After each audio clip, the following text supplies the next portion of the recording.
दोस्तों 23 अगस्त 2023 को भारत दुनिया का चौथा ऐसा देश बन गया जिसने चांद की सतह पर सॉफ्ट लैंडिंग की। सिर्फ इतना ही नहीं, अब भारत दुनिया का पहला ऐसा देश है जिसने चांद के साउथ पोल पर सक्सेसफुली लैंड किया है। ये भारत के लिए एक बहुत बड़ी अचीवमेंट है और इसकी वजह से स्पेस की दुनिया में हमने एक बहुत बड़ी जीत हासिल की है। चांद का साउथ पोल हमेशा से ही बहुत ज्यादा मिस्टीरियस रहा है और इसी मिस्ट्री से पर्दाफाश के लिए इसरो के वैज्ञानिकों ने चंद्रयान 3 मिशन को इस एरिया में उतारा है।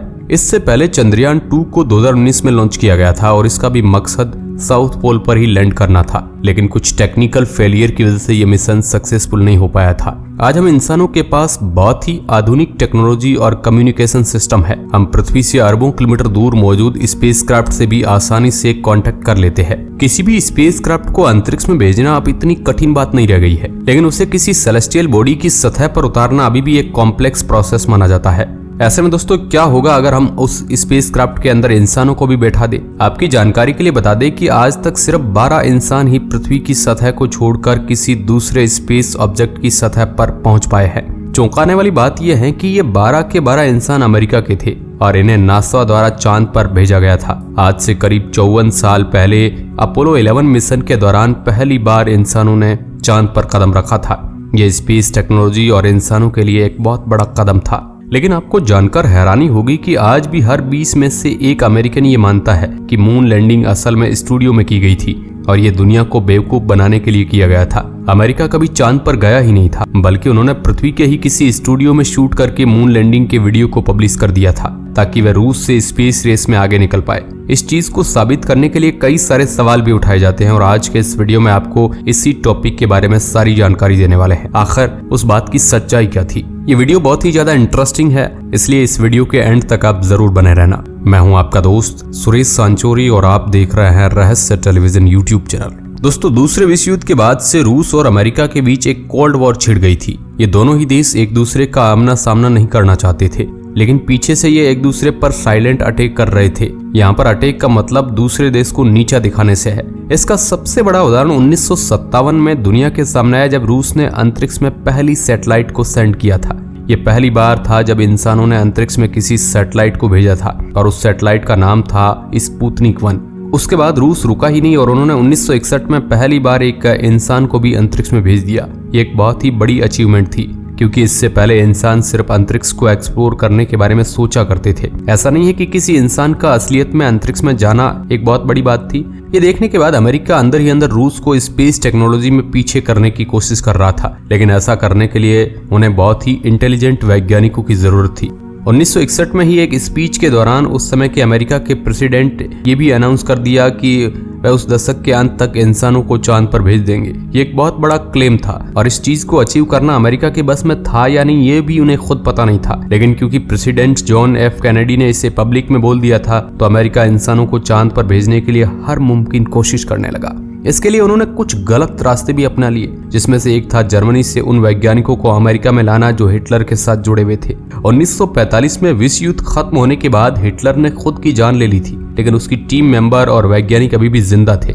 ये बात बताने की जरूरत नहीं है कि हिटलर कितना खतरनाक और दयाहीन आदमी था। उसने न जाने कितने यहूदियों को तड़पा तड़पा कर मौत के घाट उतारा था। ये सब कुछ जानने के बावजूद अमेरिका सरकार ने जर्मनी से उन वैज्ञानिकों को हायर किया जो हिटलर के साथ जुड़े हुए थे। उनका अतीत भले ही बहुत काला था, लेकिन उनके पास इंटेलिजेंट और स्मार्टनेस थी और अमेरिका के लिए चांद तक जाने का यही एक अच्छा उपाय था। धीरे धीरे समय बीतता जा रहा था और दशक का अंत भी नजदीक आ रहा होता है। अमेरिका अपोलो नाम की एक सीरीज की शुरुआत करता है जिसके अंतर्गत कई सारे मिशन को परफॉर्म किया गया।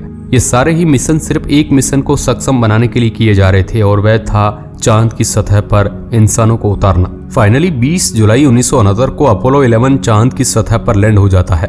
कुछ ही देर बाद अंदर से एक एस्ट्रोनॉट बाहर निकलता है और उस एस्ट्रोनॉट का नाम था नील आर्मस्ट्रॉन्ग और आज ये दुनिया के कुछ सबसे पॉपुलर इंसानों में से एक है। वे धीरे धीरे स्पेसक्राफ्ट से नीचे आते हैं और चांद पर अपना पहला कदम रखते हैं। ये इंसानों के लिए एक बहुत बड़ी अचीवमेंट थी और चांद पर कदम रखते ही वह एक लाइन को कहते हैं जो आज बहुत ही ज्यादा फेमस है, it's one step for man A giant लेप फॉर मैनकाइंड। इसका हिंदी में मतलब होता है एक इंसान का एक छोटा सा कदम लेकिन इंसानियत की बड़ी छलांग। नील आर्मस्ट्रॉन्ग ये कहना चाहते थे कि उनके लिए चांद पर कदम रखना एक बहुत ही छोटा सा काम था, लेकिन चांद पर कदम रखते ही इंसानों ने एक ऐसी चीज को कर दिखाया जो हमेशा से एक सपना मानी जाती थी। पृथ्वी को छोड़कर किसी दूसरे स्पेस ऑब्जेक्ट पर लैंड करना सिर्फ किताबों और मूवीज में ही देखने और सुनने को मिलता है, लेकिन अब ये असलियत में हो रहा था। नील आर्मस्ट्रॉन्ग के बाहर आने के बाद एक और एस्ट्रोनॉट उन्हें चांद की सतह पर ज्वाइन करते हैं, जिनका नाम था ब्रज एल्ड्रिन। ये दोनों ही एस्ट्रोनॉट चांद की सतह पर करीब 1.5 घंटा बिताते हैं और चांद की मिट्टी को कलेक्ट करते हैं।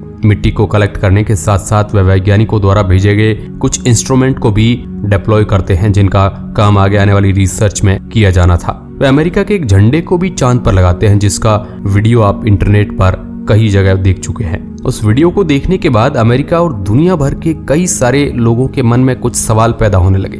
धीरे धीरे ये सवाल एक मूवमेंट में बदल गए और कई लोग ये मानने लगे कि अमेरिका कभी चांद पर गया ही नहीं था। ये सब कुछ सिर्फ रसिया को नीचा दिखाने के लिए किया गया था और मून लैंडिंग को असल में एक स्टूडियो में शूट किया गया था। इससे जुड़े कुछ बहुत ही फेमस सवाल भी है जो मून लैंडिंग को फेक मानने वाले लोगों द्वारा उठाए जाते हैं। पहला सवाल है कि अगर एस्ट्रोनॉट चांद पर गए थे तो आसमान में तारों को क्यों नहीं देखा जा सकता है। दूसरा सवाल एस्ट्रोनॉट के अमेरिका के झंडे को गाड़ने से जुड़ा हुआ है। अगर चांद पर हवा नहीं है तो वहां पर कोई वायुमंडल भी नहीं है, तो आखिर ये झंडा इतना ज्यादा मूवमेंट क्यों कर रहा है, जैसे ये लहरा रहा हो।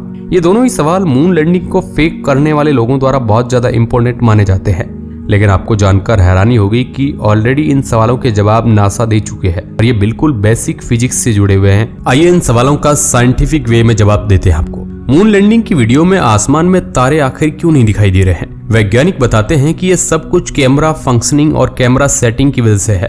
आपने कई बार अपने स्मार्टफोन के कैमरा में भी देखा और नोटिस किया होगा कि जब भी किसी ब्राइट ऑब्जेक्ट पर फोकस को सेट किया जाता है तो आसपास के ऑब्जेक्ट अपने आप ही डार्क हो जाते हैं। कुछ ऐसा ही चांद पर मून लैंडिंग को रिकॉर्ड करने वाले कैमरा के साथ भी था। चांद का सरफेस सूर्य की रोशनी पड़ने की वजह से बहुत ज्यादा चमकीला दिखाई दे रहा था और कैमरे का फोकस को वहीं पर सेट किया गया था। फोकस वहां पर सेट होने की वजह से जितने भी डार्क एरिया थे वह वीडियो में और भी ज्यादा डार्क दिखाई दे रहे थे। यही कारण है कि आसमान में तारे मौजूद होने के बावजूद वीडियो में तारों को नहीं देखा जा सकता है।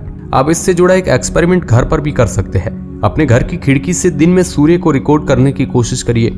आप अपनी स्मार्टफोन की स्क्रीन में सूर्य पर क्लिक करके जैसे ही फोकस को सेट करेंगे आसपास का एरिया अपने आप ही डार्क हो जाएगा। सेम ऐसा ही अपोलो 11 मिशन के दौरान भी हुआ। एस्ट्रोनॉट के झंडा लगाते समय वह इतना ज्यादा हिल क्यों रहा था, ये सवाल भी उठाया जाता है।